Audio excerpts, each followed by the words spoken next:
there's a lot of information going around. And you get what you put out, okay? If you're mean, you're nasty, you're blatantly disrespectful, you're going to get it back. So when people complain about being hassled by the police, they have to look at what they've done to create this scenario. We're not all innocent. There are two sides to every single story, okay? Every single story, including mine. Just believe my side. But anyway, sorry, I just had to say it. The reality is, I have not had that kind of problem.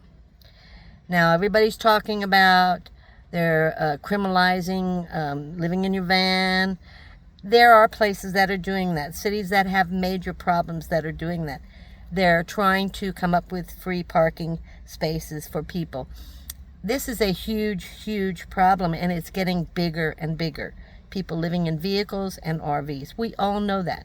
I am going to link to a really excellent video.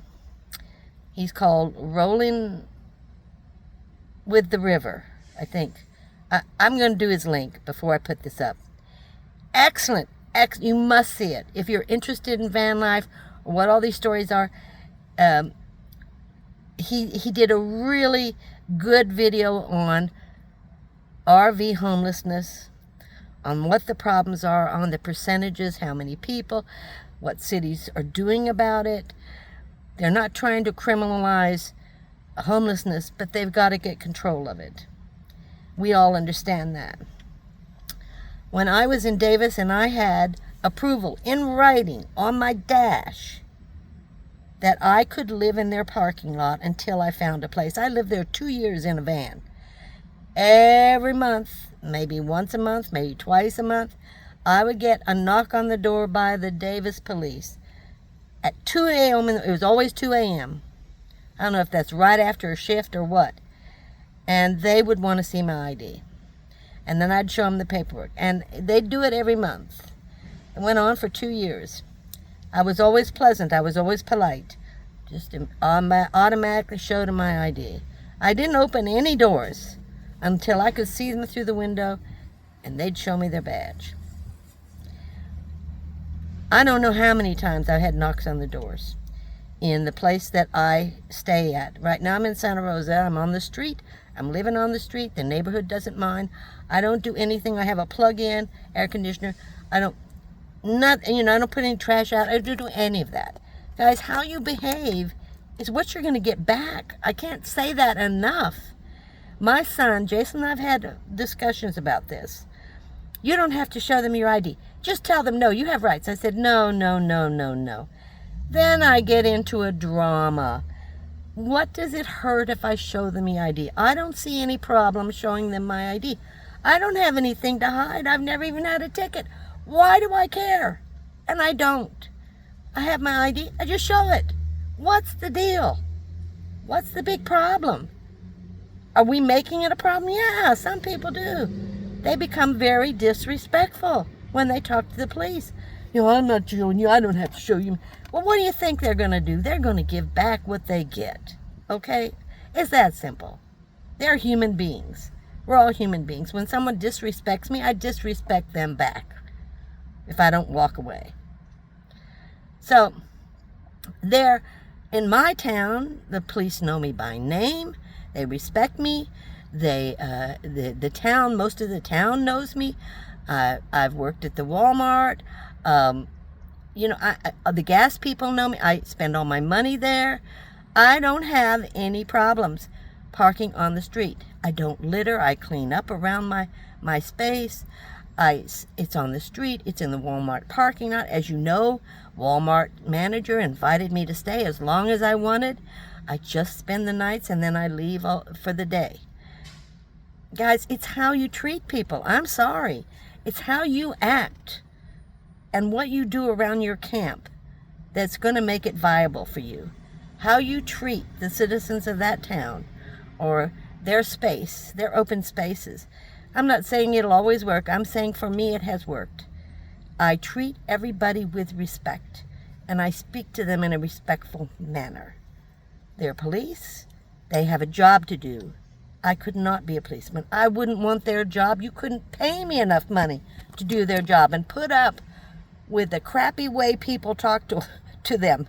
We think we hear crappy stuff. They hear it all. So I'm just putting out a short video. So everybody goes, oh, now they're coming. No, they haven't. But the other side of it is people are glamorizing it. It's not a glamorous lifestyle. You're not on the beach running in bikinis and whatever those thongs or whatever they are. Most people aren't doing that. Most people, young, old families, a single mom with her kid, can't afford the rent, the elderly, are doing it because most of them, not all of them, I'm doing it as an adventure, and yes, I can't afford the rent. So I'm trying to put it, like I told you before, putting a bow on it, okay? Saying it's an adventure. It is. It's also my YouTube channel. So there's all kinds of people living in vehicles because they have to. They have to. RVs have become very popular. They're falling apart. They don't have any place to dump. Most people don't know how to handle living in a vehicle. It's not supposed to happen. And they're trying to learn how. And many are doing it the wrong way. Hopefully they find channels that will help them. This life is not glamorous, but it's not the worst thing I've ever done in my life. I prefer it to a house. So, I'm kind of frustrated with what I'm seeing, and I am going to put his link down here. If you're interested, please watch it. It's very informative.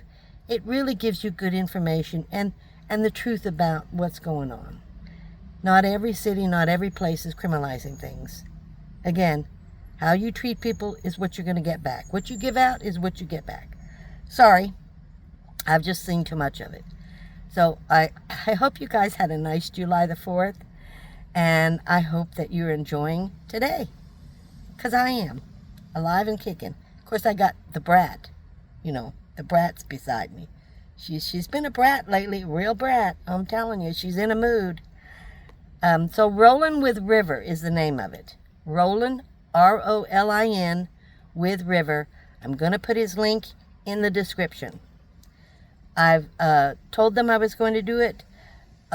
He has about 10,000 subscribers, but it's really, really good.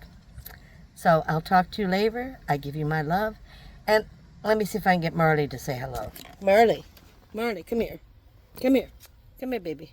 You coming? You coming? Oh, you going to say hello? Okay. Say hello, baby. Give him your love. Give him a kiss. You want to give him a kiss? No, you're not. You're panting right now. We're going into the vet. Okay. We'll talk to you later. I give you my love, and I hope everything's fine with you. I'll see you next time.